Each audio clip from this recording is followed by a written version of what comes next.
Have you ever stopped to wonder why you're so exhausted all the time, even when you've done everything right? Why you feel drained after helping someone, even if they didn't ask you to? Why you're the one everyone turns to when they're in crisis, but no one seems to notice when you're quietly falling apart? That constant fatigue, that simmering resentment, the deep ache of never feeling truly seen, those aren't just side effects of a busy life. They're the emotional debt of self-abandonment. And most people call it kindness. You were probably praised for it, told you were so helpful, so understanding, such a good person. But underneath that praise, a dangerous pattern was forming.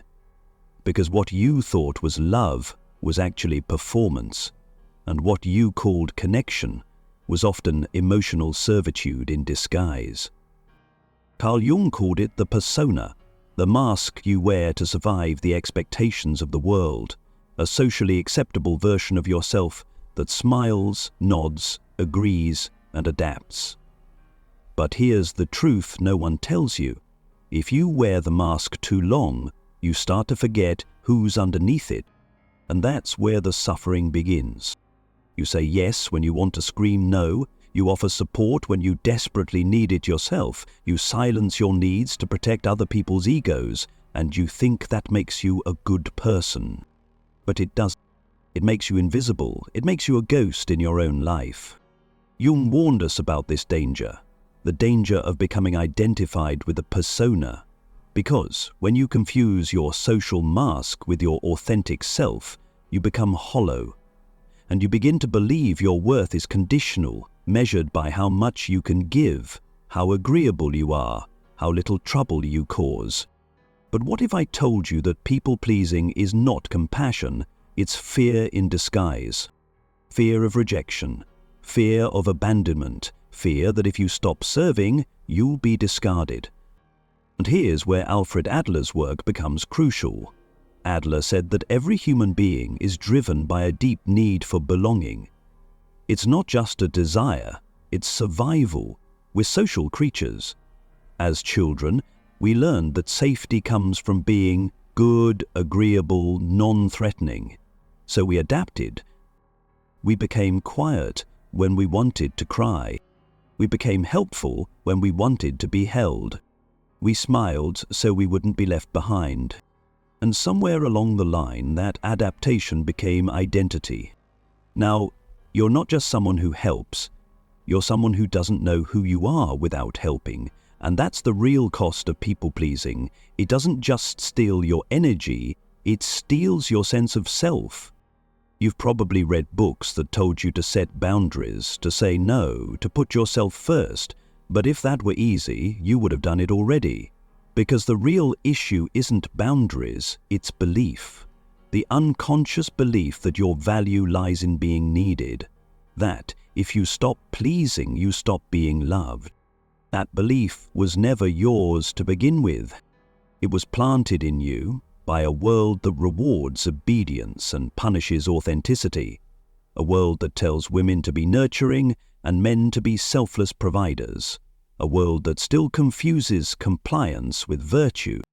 But Carl Jung didn't agree. He believed that true growth, true freedom, comes from individuation, the process of becoming whole, of integrating the parts of you that you've denied, repressed, or sacrificed for approval. And this is where shadow work begins. Because your shadow, the repressed, hidden self, contains all the pieces you weren't allowed to show. The anger you swallowed, the pride you weren't allowed to express, the needs you silenced, the rage you buried beneath your smile.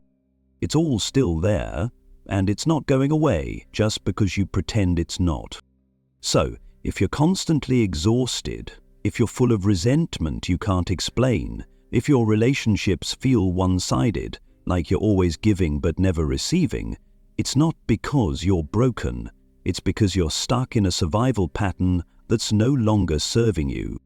And the cost isn't just emotional, it's existential. Because every time you abandon yourself to keep the peace, you reinforce the idea that your truth is dangerous, that your needs are a burden, that your authenticity is unlovable. But here's the raw truth. No one respects a person who betrays themselves. Not even you. And that's the tragedy of people-pleasing. You give everything away hoping for love and end up with nothing, not even self-respect. But it doesn't have to stay that way. This isn't a lecture, this is a reckoning. A reckoning with the part of you that's tired of pretending, the part of you that's been screaming into pillows and crying in bathroom stalls, the part of you that's been playing the role of caretaker, peacemaker, fixer, while quietly falling apart. The good news, that pain you feel is not a curse, it's a compass. It's pointing you toward the parts of yourself that are ready to be reclaimed, and the only way out of this pattern, the only path to real peace, is through the shadow.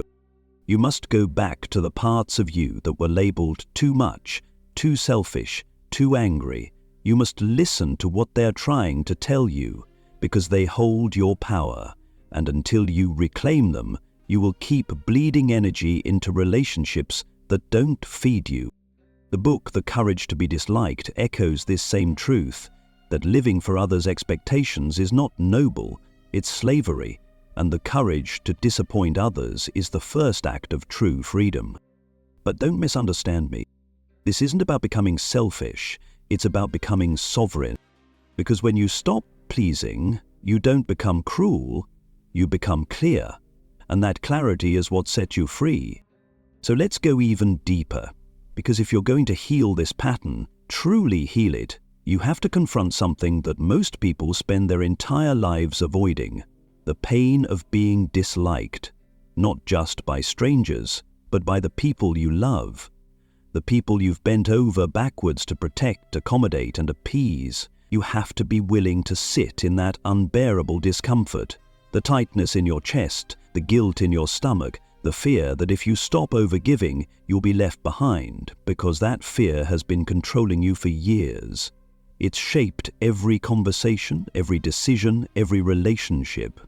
And Carl Jung warned us, whatever you do not bring into consciousness will direct your life, and you will call it fate. That means every time you avoid speaking up, every time you keep the peace instead of honoring your truth, you are not just avoiding conflict, you are handing over your power to your unconscious fear. Think about that. Think about how many times you've sacrificed your truth to avoid disapproval, how many times you said yes with a smile while your body was screaming no, how many times you've stayed silent just to avoid rocking the boat, and ask yourself, what has it cost you? Your peace, your sleep, your sense of self? Because that's not just discomfort.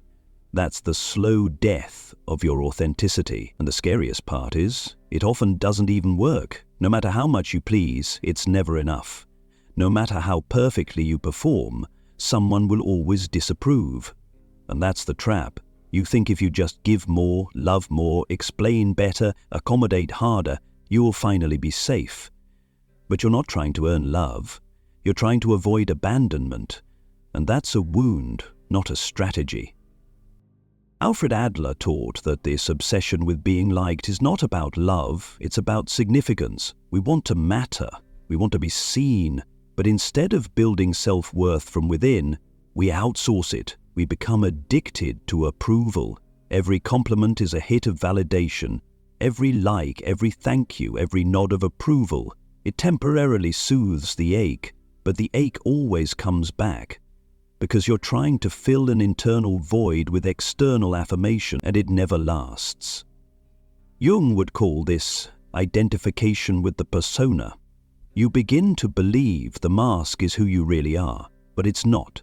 It's who you had to become to survive, and survival is not the same as freedom. Freedom begins when you stop begging for permission to exist. Let that sink in. When you stop asking, is it okay if I take up space? Is it okay if I have needs? Is it okay if I say no? You're not a child anymore. You don't need to earn your right to exist, but part of you still believes you do. That's the wounded child in you, the part that learned early on that love must be earned, that attention is conditional, that safety comes through obedience. That same part is terrified of being disliked because it equates rejection with annihilation. That's why breaking this pattern feels so threatening, because it's not just about habits, it's about survival programming. And that programming runs deep. It was encoded in you long before you could speak, in the way your parents responded to your cries, in the way your caregivers reacted to your boundaries. Were you punished for saying no? Were you praised for being the easy one? Did love feel inconsistent, available only when you were good, quiet, helpful? Then of course you became a people pleaser. That wasn't a flaw, that was intelligence. That was adaptation. You did what you had to do to feel safe, but what kept you safe as a child is now suffocating you as an adult. Because the more you suppress your truth, the more you disconnect from your essence. And when you're disconnected from your essence, you live in a constant state of inner conflict. You're exhausted, not because you're weak, but because you're constantly at war with yourself. You say one thing and feel another. You nod along while your gut twists in resistance. You feel resentment build, but you smile through it. And all that energy has to go somewhere. It becomes anxiety, depression, burnout, passive aggressiveness, chronic fatigue, emotional numbness. These aren't random symptoms. They're the cost of self-betrayal. And here's the truth. People-pleasing isn't noble, it's manipulative. Not in a malicious way, but in a survival way. Because when you people-please, you're not being generous. You're trying to control how others see you. You're giving not from abundance, but from fear. You want to be liked. You want to avoid conflict. You want to ensure that nobody gets upset. But that's not love. That's control, and it's costing you your life. Now, before shame creeps in, hear this. This isn't about blaming yourself. This is about freeing yourself. You did the best you could with the tools you had, but now it's time for new tools. Tools rooted in truth, not performance. Tools built on self-respect, not self-sacrifice. Because you were not born to be agreeable. You were born to be whole. And wholeness requires confrontation. You have to confront the parts of you you've silenced. The anger, the envy, the need, the desire, the messy, complicated, inconvenient truth of who you are. That's the shadow. And Jung taught that the shadow isn't evil, it's unloved. It's not your enemy, it's your teacher. It holds the parts of you that got rejected, punished, misunderstood. But those parts didn't disappear, they went underground, and now they show up in your people-pleasing, in your burnout, in your quiet resentment. They're asking to be seen. So what does healing look like? It starts with truth, with radical honesty, with admitting that you're tired of pretending, that you're tired of being everything for everyone while being nothing for yourself, that you want to be loved, but not at the cost of your soul, that you're scared to disappoint others, but more scared to keep disappointing yourself. Healing looks like disappointing someone and surviving it. It looks like saying no and realizing the world didn't end. It looks like resting without earning it, receiving without guilt, saying what you really think without over-explaining.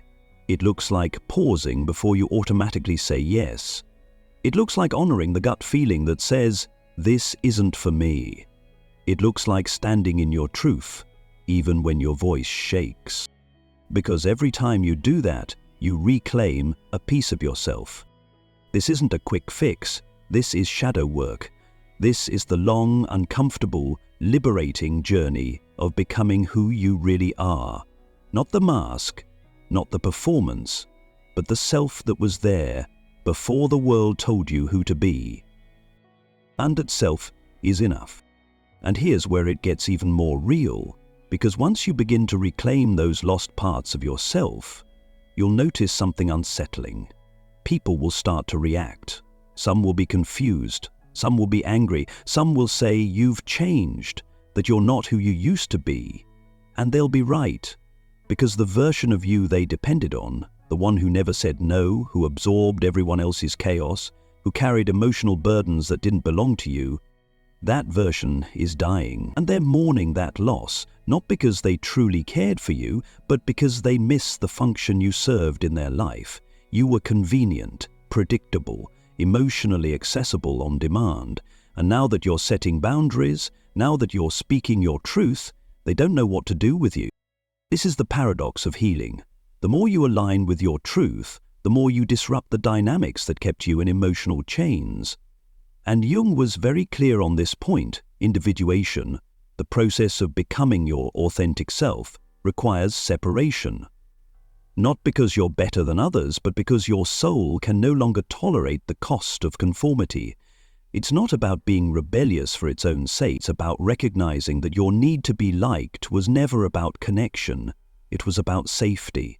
And safety built on self-betrayal is not safety. It's a slow spiritual erosion. So, let them call you selfish. Let them say you've changed. Let them project their discomfort onto you, because none of that is your responsibility. Your responsibility is to your truth, to the part of you that stayed quiet for too long, to the part that used to cry in silence while still saying yes, to the part that endured so much just to be included. That part is sacred, and it's time to come home. But be prepared. As you reclaim your power, you'll also face grief. Deep, aching grief. Not just for the relationships that fade, but for the years you lost betraying yourself. For the energy you gave to people who never gave it back. For the dreams you postponed to make others comfortable. That grief is necessary. It's part of the process. Because mourning the false self is what allows the real self to emerge. Adler believed that courage isn't the absence of fear, it's action in spite of it. And that's what this journey demands. The courage to be disliked. The courage to let go of roles you never chose. The courage to let people be disappointed in you without rushing to fix it. Because healing is not about becoming more palatable, it's about becoming more honest. And that honesty starts inside, in the way you speak to yourself, in the way you listen to your body, in the way you stop gaslighting your own needs. Pay attention to the tension in your shoulders when you say yes out of guilt, to the way your heart sinks when you overextend yourself again. Your body knows the truth, even when your mind tries to override it, and shadow work means listening to that truth, not analyzing it to death, not justifying it, just feeling it, holding space for it, honoring it. Because what's repressed doesn't disappear, it metastasizes. And in the case of people-pleasing, that metastasis often looks like resentment. You love the people around you, but you secretly resent how much they take. You smile, but underneath, you're seething. You give, but you fantasize about disappearing.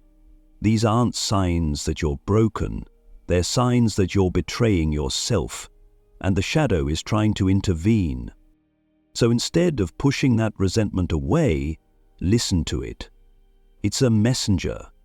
It's trying to tell you that a boundary was crossed, that a need went unmet, that you said yes when you meant no, but you were too afraid to say it. And that fear, that's what we have to confront. Because as long as fear is driving the bus, your life will never belong to you. Carl Jung didn't see fear as something to eliminate. He saw it as something to integrate. He knew that fear carries intelligence. It tells you where your healing lies. And if your fear is rooted in rejection, abandonment, or being misunderstood, then that's the very terrain your soul is asking you to walk. Not to be fearless, but to walk afraid. To speak up anyway. To say no even when your voice trembles, to stop apologizing for existing. Because the more you abandon yourself, the more you teach others to do the same. And here's the part no one wants to admit. People pleasers often become passive manipulators, not because they're malicious, but because they've learned to get their needs met indirectly. They give hoping to be seen. They help hoping to be loved. They sacrifice hoping to be chosen, but all of it is conditional. All of it is a transaction, and when that love doesn't come, the bitterness festers.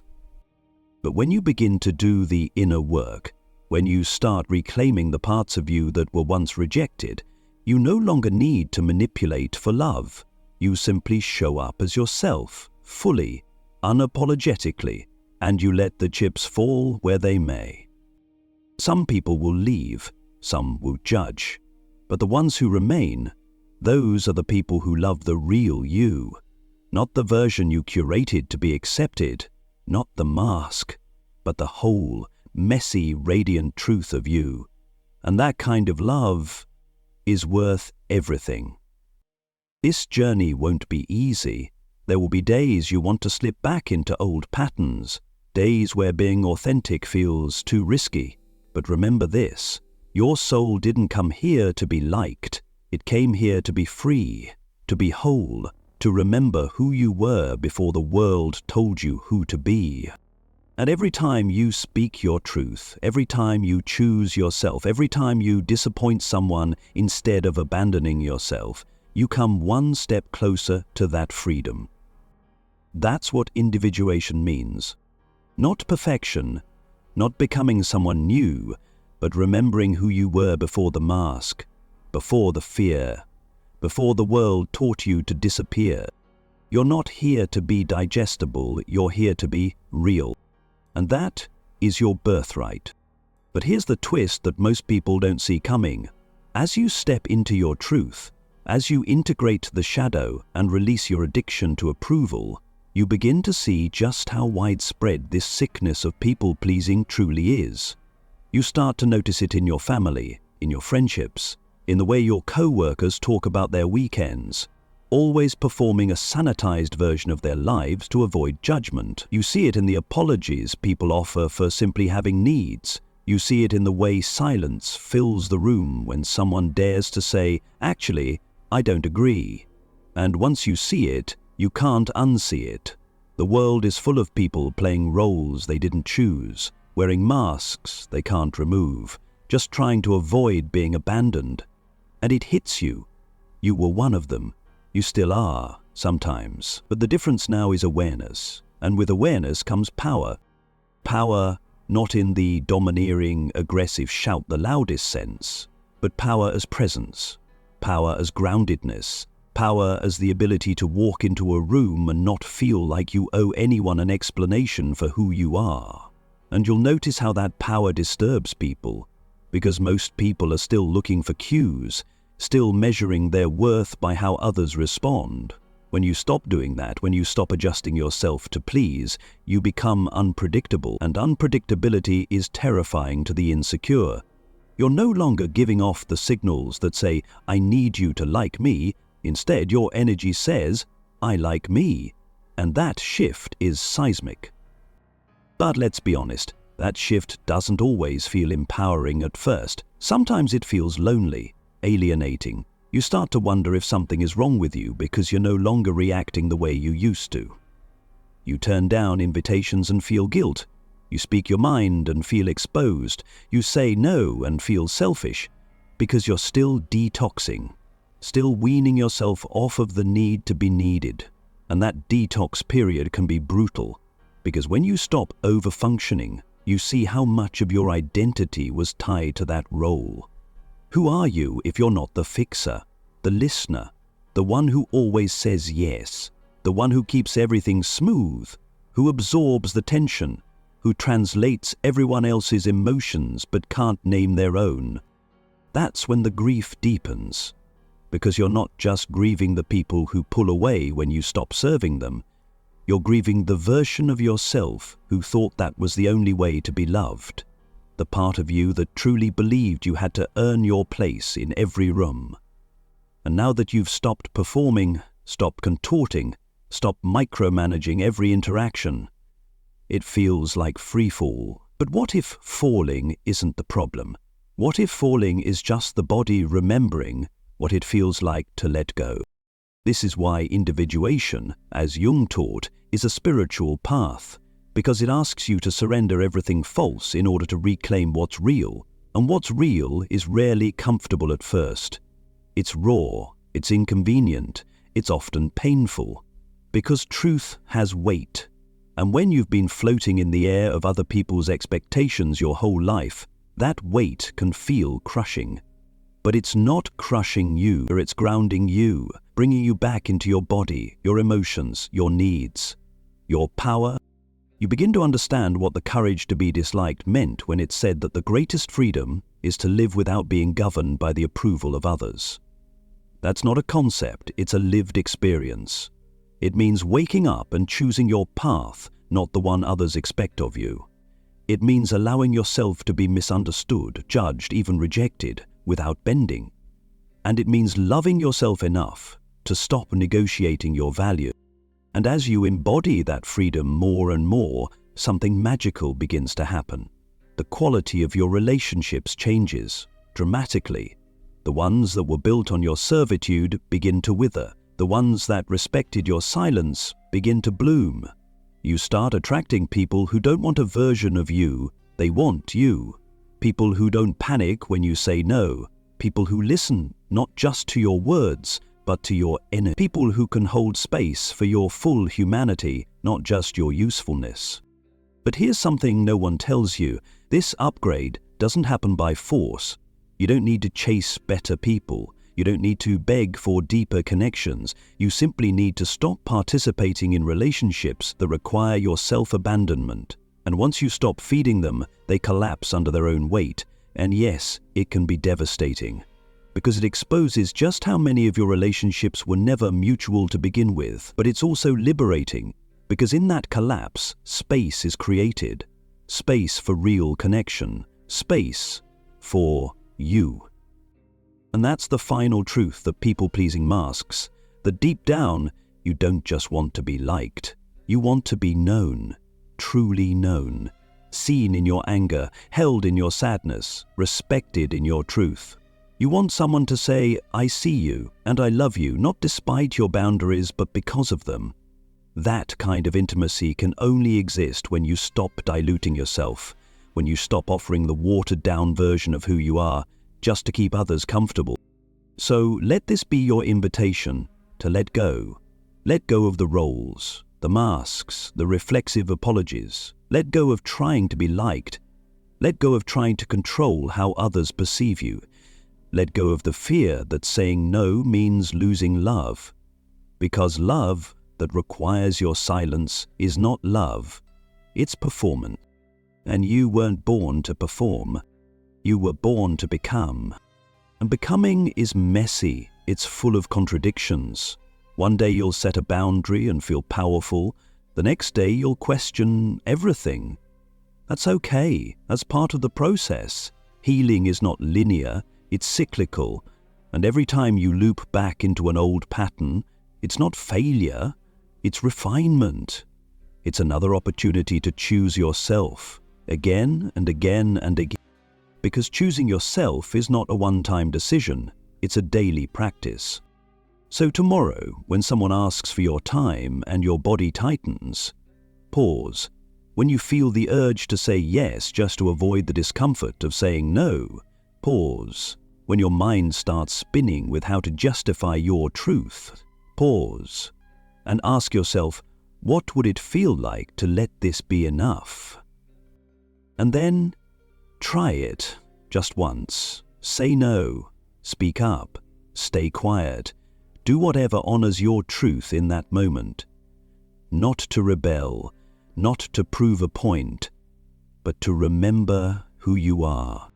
Because that's what all of this is about. Remembering. And you are not a fixer, you are not a peacekeeper, you are not a reflection of anyone else's expectations. You are a soul. Whole, complex, beautifully flawed. And finally, free.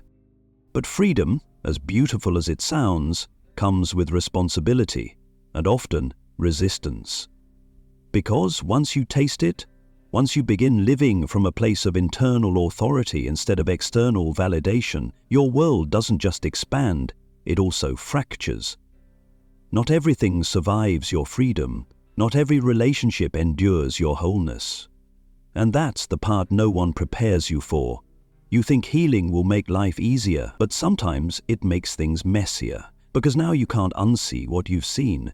You can't unknow the truth of what drains you. And once you've experienced what it feels like to live in alignment, anything less feels like poison. You become more sensitive to inauthenticity. You lose tolerance for games, for manipulation, for the silent transactions that so many relationships are built on. And yet, this is not a curse, it's clarity. You begin to trust your inner signals, that unease in your chest when someone crosses a line, the tiredness that hits after spending time with certain people, the instinct that says, this situation isn't for me. These aren't flaws, they're your body speaking truth. And when you honor that truth, even in small ways, you begin to rewire the deepest parts of yourself. You start replacing guilt with self-trust, fear with courage, performance with presence. But this takes practice, daily, moment-to-moment practice, because your old self, the people pleaser, the overgiver, the emotional contortionist, that self was deeply rehearsed. You didn't become that version of you overnight, and you won't release it overnight either. You'll still feel the pull to explain yourself when you say no. You'll still hear the inner voice that says you're selfish for setting a boundary, but slowly those voices get quieter, and something else begins to emerge. A voice that doesn't need to justify, a presence that simply exists, a self that knows it is enough. Carl Jung believed that wholeness is not about perfection, it's about integration, and that includes the parts of you you've disowned. The part that gets angry when your kindness is exploited, the part that wants to be chosen without having to earn it, the part that sometimes resents the very people you love. You don't need to hide these parts, you need to listen to them, because they're not obstacles to your growth. They are the gateway. Jung called this the shadow for a reason, not because it's evil, but because it lives in darkness, and whatever stays in the dark controls you. But once brought into the light, once integrated, it becomes your ally. And here's the deeper truth. People-pleasing is a shadow strategy.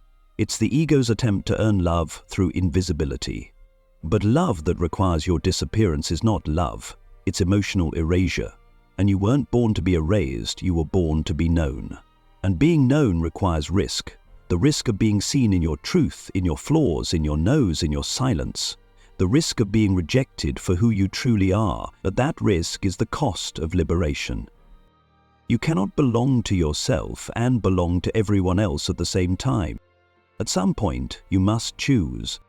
And that choice will break things. Expectations, roles, narratives that have defined you for years. But it will also birth something sacred, the beginning of self-respect, the emergence of your real voice, the deep, unshakable knowing that you no longer have to earn your place. You already belong, first and foremost, to yourself. And this isn't selfish, this is sovereignty, this is the restoration of your dignity.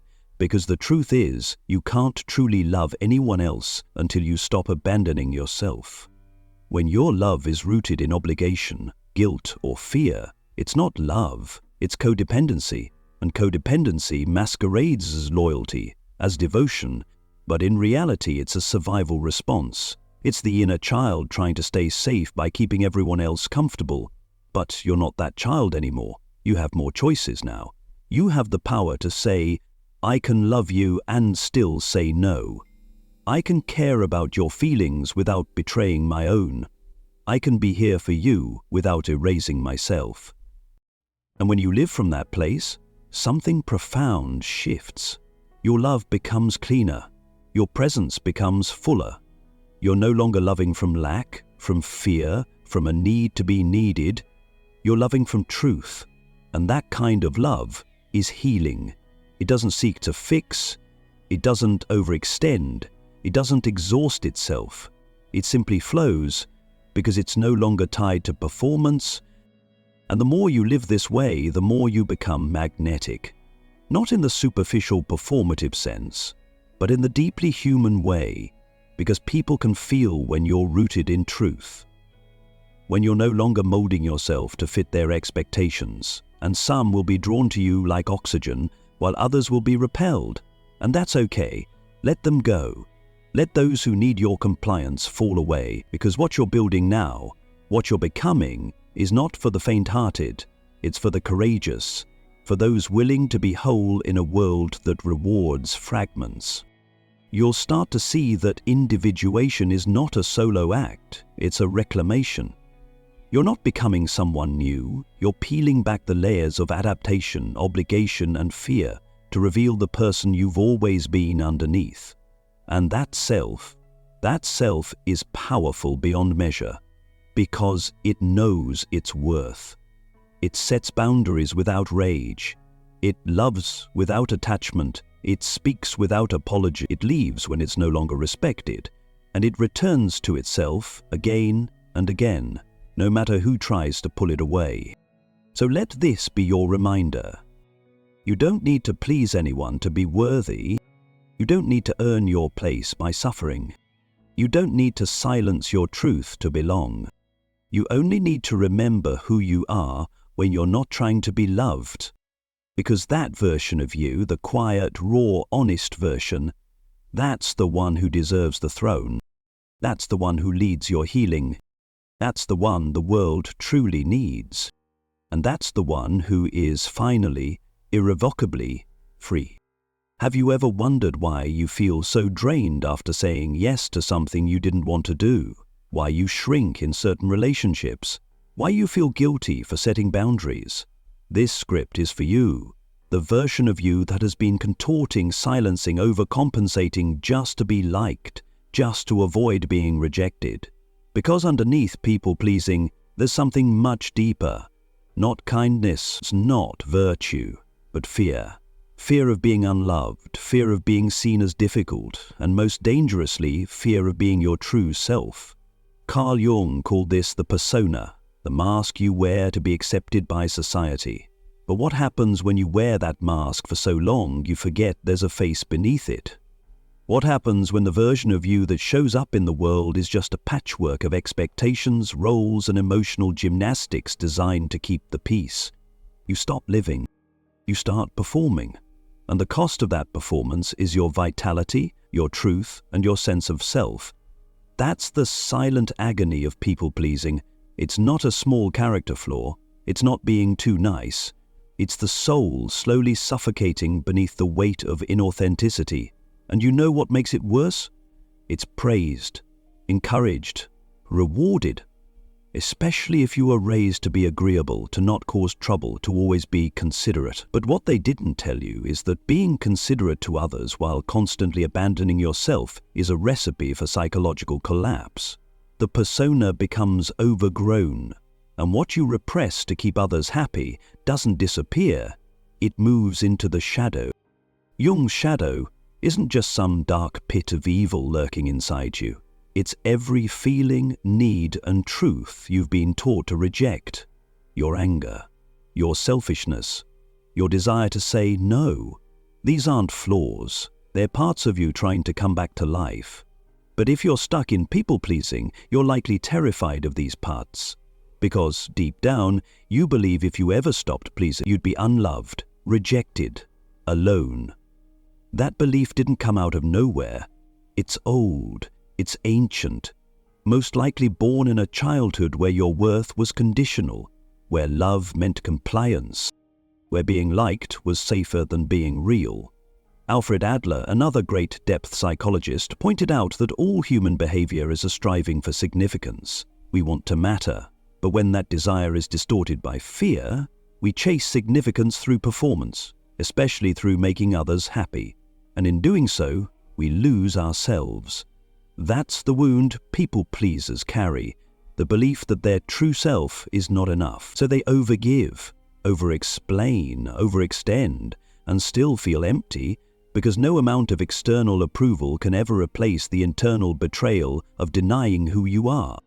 You may think you're being kind, generous, loving, but if it comes at the cost of your boundaries, your truth, your energy, it's not kindness, it's self-abandonment. And self-abandonment is a quiet killer. It doesn't scream, it doesn't bleed, it just erodes you from the inside until one day you realize you don't recognize yourself anymore. You feel resentful, anxious, drained, and you don't even know why. You've become a ghost in your own life. And here's where Jung's work hits hardest. The parts of you that you repress in order to be accepted don't go away. They go underground. They become your shadow. And that shadow doesn't disappear with time. It grows. It festers. It shows up in passive aggression, depression, anxiety, or explosive outbursts you can't explain. It sabotages your relationships. It makes you say yes with a smile while screaming no on the inside, because the parts of you you're trying to silence still want to be heard. They are not your enemy. They are the parts of you that were denied love. And here's the paradox. The only way to reclaim your power is to stop trying to be good. Stop trying to be liked. Stop trying to be the version of yourself that the world claps for while your soul starves. Start telling the truth. Start saying no. Start risking being disliked. Because that's how you find out who you really are, and more importantly, who really loves you. This isn't about becoming cold or indifferent. It's about becoming whole. When Jung talked about individuation, he meant the process of becoming your true self. Not the self that others like, but the self that's real, the one that includes your boundaries, your anger, your wildness, your unacceptable truths, the self that doesn't betray its own needs just to be safe. And yes, this journey is terrifying, because when you start saying no, people will notice. Some will get upset, some will leave. But here's what you need to understand. Anyone who only values you when you're compliant never valued you at all. They valued your obedience, not your soul. And that's the liberation people pleasers need to hear. You are not responsible for everyone else's comfort. You are not here to be palatable. You are not alive to keep the peace at the cost of your own war. You are here to live, and that requires confrontation with others, but more importantly, with yourself. So ask yourself, what have you been pretending not to feel just to be liked? What truth have you buried under, "I'm fine"?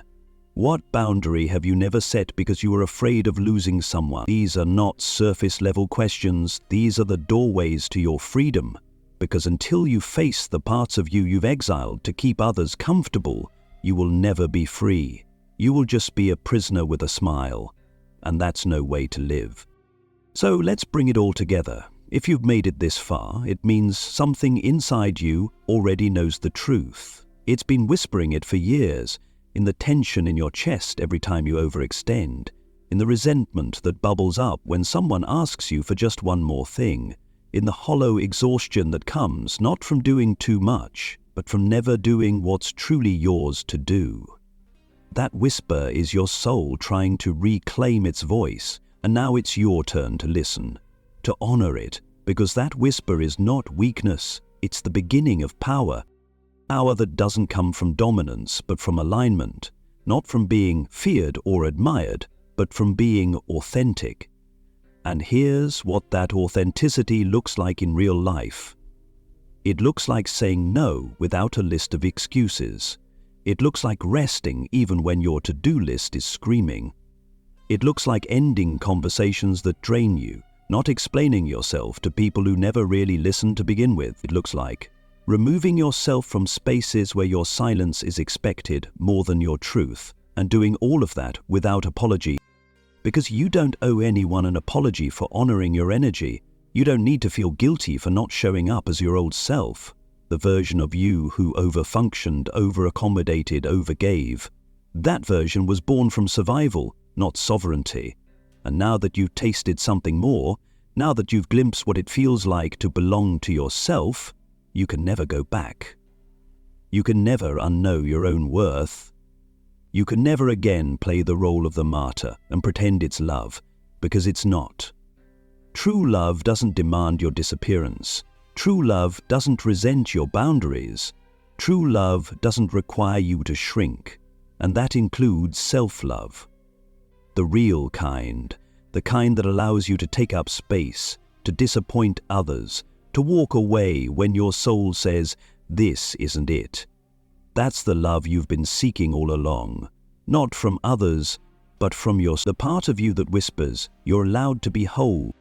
And this wholeness doesn't look like perfection. It looks like presence. It looks like telling the truth when it's easier to lie. It looks like feeling the fear and still showing up as you are. Because here's the paradox Jung understood so well. The more you face the parts of you you fear, the more you become fearless. Not because the fear disappears, but because it no longer controls you. And that's the quiet power of shadow work. It doesn't make you louder, it makes you truer. And truth has its own gravity. You won't have to chase approval anymore. You won't have to explain yourself to be understood. You'll simply radiate clarity, and that clarity will do the work for you. People will feel it in your presence. Some will be magnetized, others will recoil. Let them. You're not here to be for everyone. You're here to be for yourself, to live in alignment with your deepest truth. And that alignment will scare the ones who benefit from your compliance. They'll call you selfish. They'll say you've changed. Let them. Your job isn't to protect their comfort. Your job is to protect your peace, because your peace is sacred. Your truth is sacred. Your energy is sacred. And if you don't protect it, no one else will. You teach the world how to treat you by the way you treat yourself. Every yes that should have been a no teaches others that your needs are negotiable. Every time you silence yourself to keep the peace, you declare that your voice is expendable. Every time you show up for others, but not for yourself, you reinforce the lie that your worth is tied to your usefulness. But you're not here to be useful. You're here to be you. Whole, raw, unfiltered. And the world needs more of that. Not more polished masks. Not more emotional acrobatics. Not more people sacrificing their souls for scraps of affection. The world needs your truth, your boundaries, your voice, your authenticity. Because every time you choose yourself, you give others permission to do the same. You become a mirror for liberation, a lighthouse for others who are still lost in the fog of performance. And that, more than anything, is what heals, not your perfection, but your presence. So from this day forward, I want you to remember, you don't need to be liked to be loved. You don't need to be perfect to be powerful. You don't need to be everything for everyone to be enough. You are already enough, right here, right now, exactly as you are. And anyone who needs you to be less in order to stay in your life is not your people. Let them go. Mourn if you must, but let them go, because the real ones, the ones who see you, hear you, respect you, they won't just tolerate your boundaries, they'll celebrate them. They won't shrink when you shine, they'll rise with you. They won't call you too much, they'll say, "Thank God you finally showed up as yourself." And that is what this journey is all about. Not just healing, but returning. Returning to the self that never needed fixing. The self that existed before the world taught you to disappear. The self that is still there, underneath the mask, waiting. Waiting to be remembered, waiting to be reclaimed, waiting to lead. So, take a breath, place your hand over your heart, and make yourself a promise. I will no longer abandon myself to be loved. I will no longer betray my truth to be accepted. I will no longer perform my way into belonging. I will belong to myself, first, always. That's not rebellion. That's reclamation. And it starts now.